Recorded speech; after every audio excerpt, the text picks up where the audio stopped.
Bizzle had heard about Princess Yuri's plan to form an army against Teju village. The war will take place tomorrow with 300 soldiers. Because of this, Bizzle visited Frau's workplace to explain it. Bizzle also apologized to Frau for bothering her tonight. Frau is taking care of a lot of bookkeeping to maintain Teju village's economy. Bizzle said that Yuri became like this because she was provoked by the girl group who always followed her. Bizzle has asked the Demon King Gargard for help to stop this war.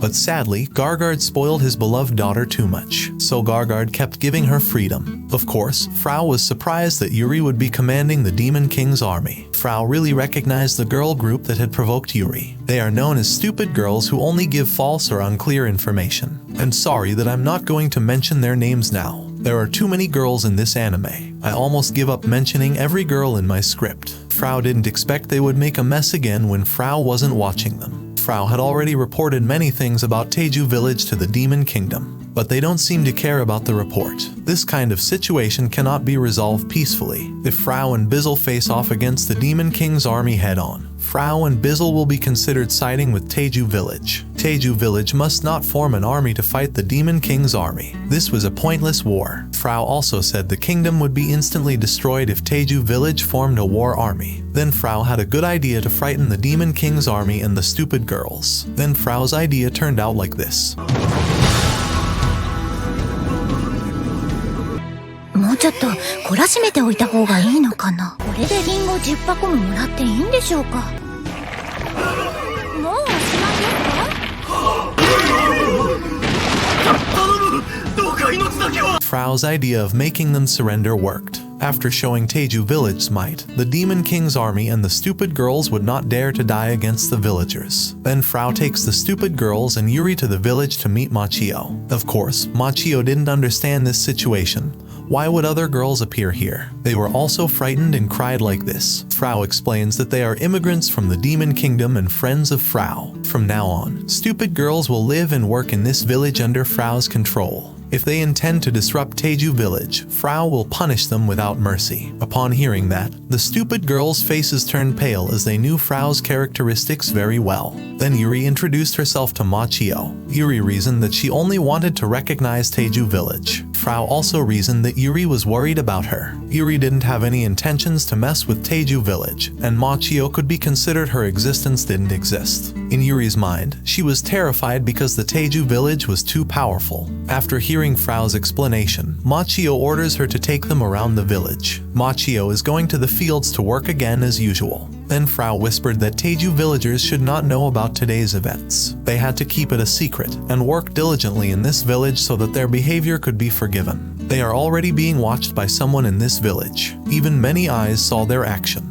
If you didn't understand my explanation, I'd remind you of a few things in the previous episodes. Flora's duty is to keep an eye on every visitor in the village. Meanwhile, Zabathan and Kuroyuki families were also scattered in the forest. Because of that, stupid girls shouldn't act recklessly in this village. One more thing, they are not allowed to reveal their identity. Frau also apologized to Princess Yuri. Frau wouldn't be able to call her princess in this village, so Frau only called Yuri's name. Yuri has no special treatment in this village and must live like an ordinary person. Then Yuri didn't mind Frau's suggestion. Even Yuri had not heard Frau call Yuri's name without the title of princess for a long time.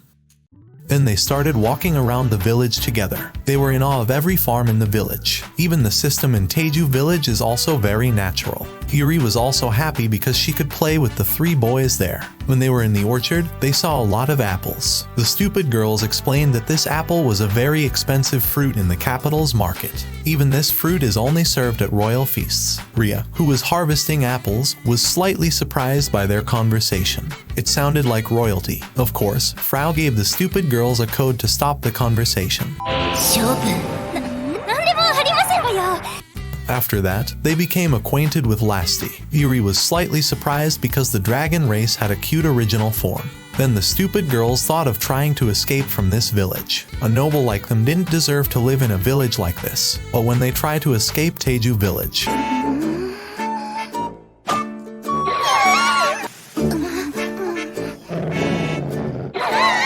many times they try, and many times they fail. Because of that, the stupid girls work hard at Frau's place. They don't want to be punished and beg forgiveness from Machio.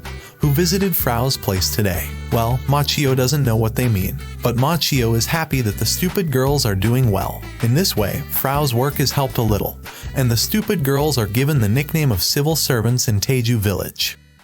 A few days later, Yuri and Frau chatted briefly at the edge of the village. Yuri didn't expect a village built in the forest of death. There are even an infinite number of inferno wolves. Yuri regretted raising an army and starting a war. Teju village is very beautiful and peaceful. If this village is hit once, Teju village will strike back with overwhelming force. Anyone would not be able to escape if they faced Teju village. Yuri also just believed that a dragon was living here. Even though Frau had reported many things to the demon kingdom, Yuri was still worried about Frau. Frau suddenly disappeared and did not return to the demon kingdom. So Yuri believes that Frau is being held hostage in Teju village. Yuri is very worried about Frau, her childhood friend who she cares about. Then Frau said that she would explain it in more detail later. At night, the stupid girls were relaxing while enjoying delicious food and drink. They were exhausted from work, but they couldn't stop eating and drinking in the Teju village. Everything is too delicious. Machio and Frau were very happy because the stupid girls seemed used to living in this village. Not long after, Ru comes there to see the stupid girls. But Machio feels that something is different about Ru lately. Ru rarely wears her adult form. Ru says that her transformation magic has been getting worse lately, so she could only assume the form of a young girl around 10 to 15 years old. But Ru says that this incident will soon return to normal. Even so, Machio was still worried about the condition of his first wife. A few days later, Yuri wants to help with the work of Machio's wives and Teju villagers. Of course, the stupid girls were shocked since this was the work of commoners. A princess like Yuri was unfit for this job. 秘密なのでは？なんでもありません。勝負。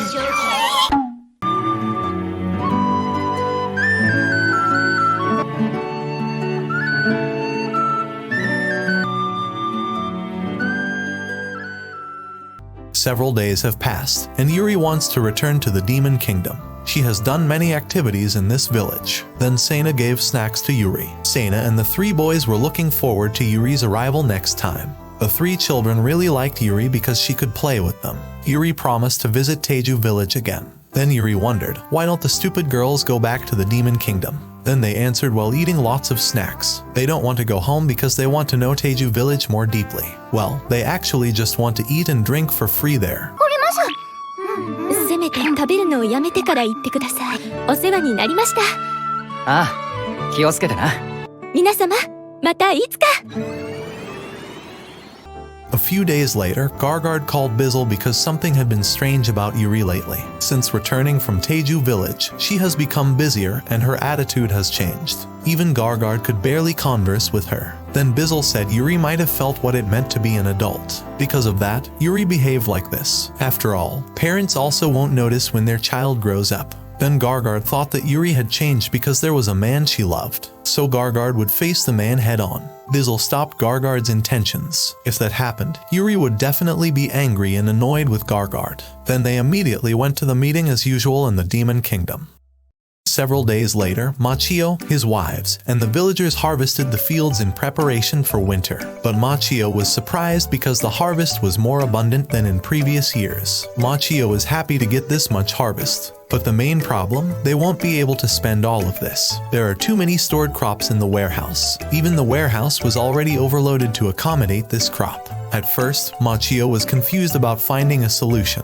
But Machio's wives and other girls suggested sharing the harvest with the neighbors. Hakurin can also give this crop to her parents, who are the strongest and oldest legendary dragons. Hakurin's father, the Dragon Emperor Dasu, and Hakurin's mother, the Hurricane Dragon Raymarin. Of course, everyone was surprised that they could have such a special connection.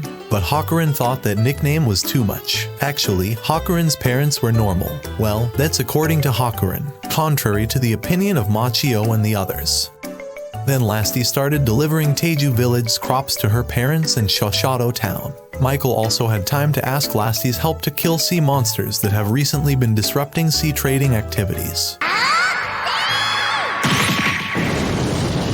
Michael gave a gift of monster meat that Machio wanted at that time, so Lasti wants Machio to cook the meat another time. Then Hakurin delivered Teju Village's harvest to her parents. But when Hakurin went home, she brought some elf girls to Teju Village. Of course, Machio was surprised that Hakurin could find them. Hakurin said she felt sorry for those living alone in the mountains and caves. Because of that, Hakurin invited them to live in this village. These elves experienced food problems in their previous residence, so they hoped that Machio would accept them living here. But if their presence disturbed Teju Village, they would return to the northern mountains. At first, Machio thought they were the type of dark elf race like in the game, but they say they are still kind of ordinary elves and have always been called mountain elves. The representative of the mountain elf group is named Ya. Ria also said mountain elves can use magic and have survival skills in the forest. Then Machio apologized to them for being impolite to spontaneously guess other races. Machio has accepted them to live in the village. He, his wives, and other residents would build homes for them. 寝床なんてその辺りの地面で構いません。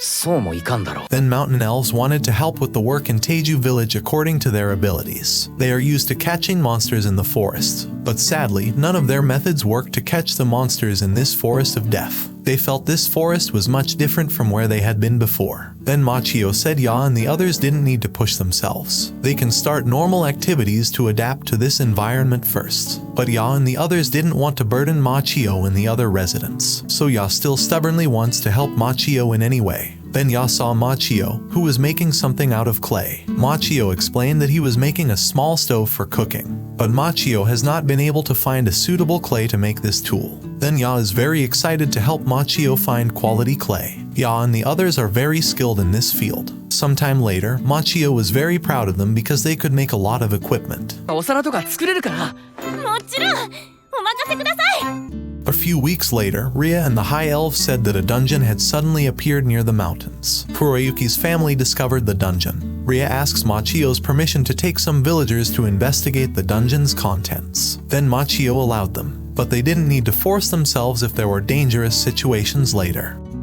A few days later, Machio completed a men's hot spring project in Teju Village. Machio has been running this project for a long time, and now he can only complete it thanks to the help of the villagers. If the hot springs were separated like this, Machio wouldn't have to bathe with the many girls, who always wanted to play in bed with him. After all, the men's hot spring is also useful for the men in this village. When Machio accompanies the three boys to bathe into the night, it turns out that the stupid girls are secretly peeking at Machio, and their actions are known by Frau. Of course, two lizard men immediately approach them because something was fishy. Frau threatens them with special punishment without mercy. If they are again caught behaving strangely and suspiciously, Frau will carry out the sentence. Frau warned them that nobility status would be useless in this village. Everyone will have the same status as an ordinary person.